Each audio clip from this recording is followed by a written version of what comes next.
দুষ্ট ক্যাটিটা এসে পড়ছে।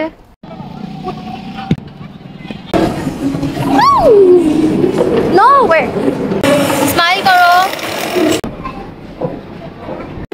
এই আমাদের ইয়া চলে আসছে না।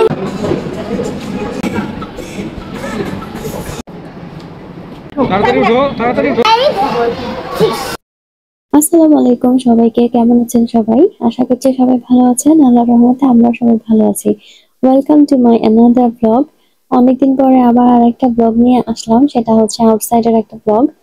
কারণ ফ্রাইডেতে দেখা যায় যে নর্মালি খুবই চিন্তায় থাকি কোথায় যাব বাচ্চাকে নিয়ে, ইনডোর আউটডোর চিন্তা করতে হয়। তো ইনডোরে সবসময় তো আসলে যাওয়া মানে ভালো লাগে না ওইভাবে করে, তো আউটডোরেও যাওয়া দরকার। কারণ বাচ্চাদেরকে আউটডোরে নিয়ে গেলে ওরা বেশি পছন্দ করে। আর আমাদের যেহেতু আউটডোরে যাওয়ার খুব একটা সুযোগ থাকে না এভরিডেতে বের হওয়ার, তো সেক্ষেত্রে ফ্রাইডেতে অবশ্যই আমরা ট্রাই করি এরকম একটা কিছু মাঝে মাঝে প্ল্যান করার।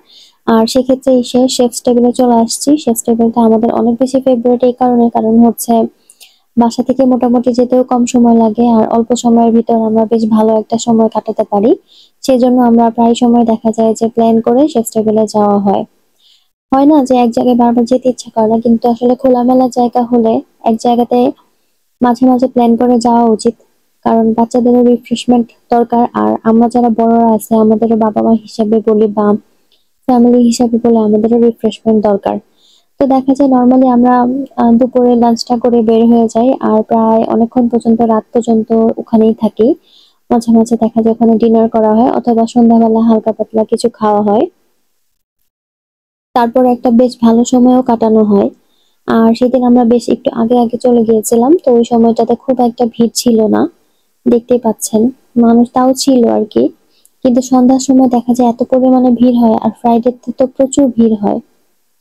তো যাদের ছোট বাচ্চা আছে আমি অবশ্যই বলবো যে আপনারা এরকম আউটডোরে যাবেন, ফ্যামিলি নিয়ে যাবেন, খুব ভালো একটা সময় কাটাতে পারবেন। তো এখানে আমাদের তো প্রায় আসা হয় কিন্তু কোনো ব্লগ বানানো হয়নি, তো ভাবলাম যে এবার একটা ব্লগ বানাই। ঠিক আছে ঠিক আছে, ওকে ওকে ওকে, আচ্ছা ঠিক আছে, রেখে দাও রেখে দাও। তো আমি একটু অরিজিনাল সাউন্ড শুনলাম যে দেখেন কি অবস্থা, মানে আসলে ওর একটু ঘুমের টাইম হয়ে গেছিল, ও গাড়িতে ঘুমায়ও গেছিল। কিন্তু দেখা গেছে যে এমন সময় যাই যে ঘুমের টাইমটা ডিস্টার্ব হয়, তো ও হচ্ছে খুবই মানে ইয়া করতেছিল, যেটাকে বলে বাচ্চাদের ট্যান্ট্রাম আর কি। এই বয়সে বাচ্চাদের এটা খুবই ন্যাচারাল। আর বাবা মাদের কিন্তু অনেক ধৈর্য সহকারে এই সময়টা পার করতে হয়। তো একটু পরে আবার ঠিক হয়ে গেছে। নো ওয়ে, খবরটা। শেফ টেবিলে এত পরিমাণে বিড়াল, মানে আমি বুঝি না, আমি যতবার যাই ততবারই বিড়াল কেন জানি আমার আমার কাছে চলে আসে। এবং আমি না একদমই অ্যানিমাল মানে ওইভাবে দেখতে পছন্দ করি, কিন্তু আমার কাছে আসলে কেমন জানি লাগে। Are you happy? Are you happy, Mira? Smile করো। এই আমাদের ইয়া চলে আসছে না। গো গো গো। তো মানে আমরা দুজনই চা খাওয়ার জন্য একটু ওয়েট করতেছিলাম, খুবই ঘুম ঘুম লাগতেছিল। পরে আমার হাজবেন্ডকে বলতেছিলাম তাড়াতাড়ি যাও যাও যাও। পরে হচ্ছে ও গিয়ে চা নিয়ে আসলো। আর উৎসবের চা তো আমার খুবই ফেভারিট। আমরা ওখানে গেলে যেখানেই যাই, আমরা শেফ টেবিলে মানে যখনই যাওয়া হয় আমাদের এই চাটা মিস হয় না নর্মালি। কিন্তু সেদিনের চাটা মোটামুটি কেন জানি লাগছে, আমি জানি না, ভালো লাগতেছিল না খুব একটা। কিন্তু সেন্টার পয়েন্টে ওদের যে শেফ টেবিলটা আছে ওখানকার উৎসবের চাটা অসাধারণ লেভেলের মজা ছিল। তো যাই হোক, এরপরে হচ্ছে আমি যেটা বলতেছিলাম যে বিড়াল আসলে আমার ছেলে এত বেশি পছন্দ করে। আমার ছেলে আসলে ওর হচ্ছে 3 বছর প্লাস বয়স এখন। তো ও হচ্ছে এনিমাল খুবই পছন্দ করে, ও বিড়াল তারপর অন্যান্য এনিমালস আরো অনেক বেশি পছন্দ করে। কিন্তু আমি না, এনিমাল কেমন জানি আমার কাছে আসলে, আমি দূর থেকে দেখতে আমার কাছে ভালো লাগে, কিন্তু আমার কাছে আসলে আমার খুবই একটা কেমন জানি লাগে। তো যাই হোক, আমি যতবারই শেফ টেবিলে যাই না কেন, কেন জানি বিড়াল আমাদের কাছে চলেই আসে। তারপরে আমরা পরে বিড়ালকে হচ্ছে একটু বাকরখানি দিচ্ছিলাম, আমার ছেলে দিচ্ছিল, ও হচ্ছে বাকরখানি দিল। তারপর দেখলাম যে ওরা খাচ্ছে। তো আমার কাছে যেটা মনে হয় যে ওরা না আসলে ক্ষুধার্ত থাকে, যখনই কেউ খেতে বসে তখন ওরা মনে হয় আশা করে যে ওদেরকে একটু খাবার দিবে।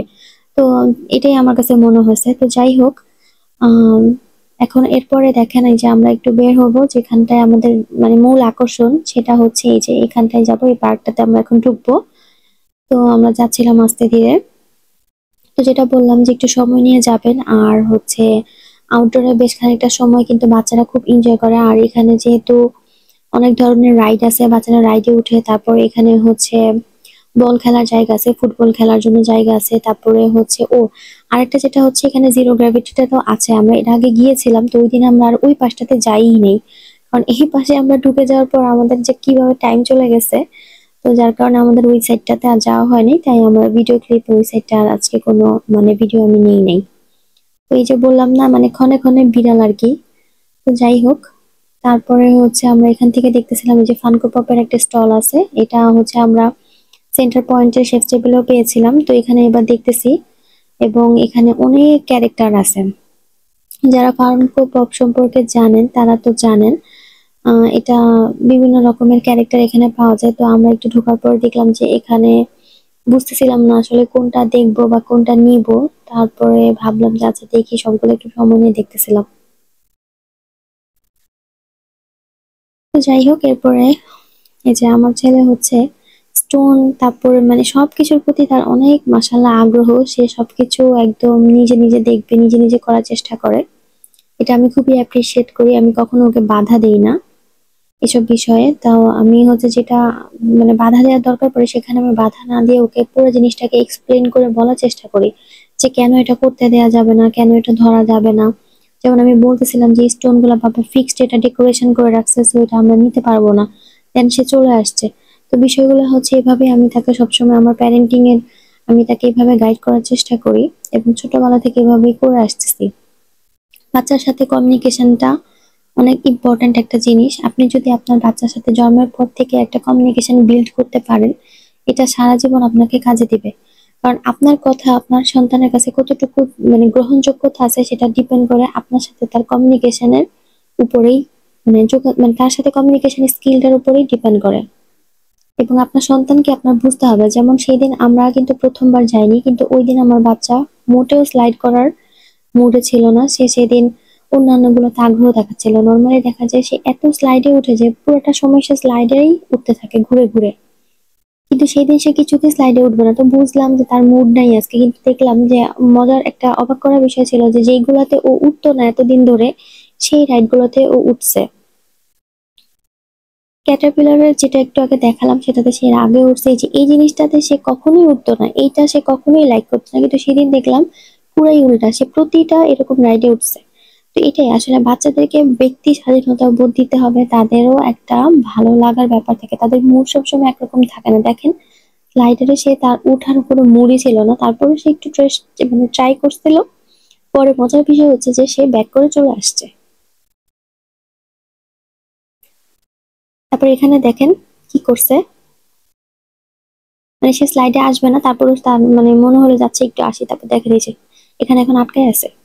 পিছ- পিছনে যে আরেকটা বাচ্চা আছে, তো তারপরে সে নেমে আসছে, তাকে বলে বলে মানে নামাইছি।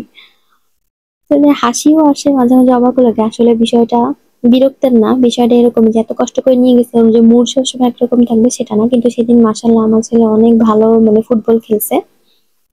আমি প্রায় ওকে 13 মাসের সময় থেকে, ওর বয়স যখন 13 মাস তখন থেকে আমি ওকে এরকম ফুটবল খেলাচ্ছি। তো দেখা যায় যে এখন বেশ ভালো ফুটবল খেলা। আর এই যে দেখেন, মানে মানুষ খেলে হচ্ছে পা দিয়ে, আর এই যে আমার হাজবেন্ড এই যে উপরের দিকে যে বলটা মারছে, এই বাস শুরু হয়ে গেছে। আমার ছেলে এখন কি করবে, ওই উপরের দিকে বল মারবে। মানে সবাই বল মারতেছে পা দিয়ে, আর এরা বল খেলতেছে উপরের দিকে। মানে কি বলবো, মানে এদের যে মাথার মধ্যে কি চলে মাঝে মাঝে আমি নিজে বিরক্ত হয়ে যাই।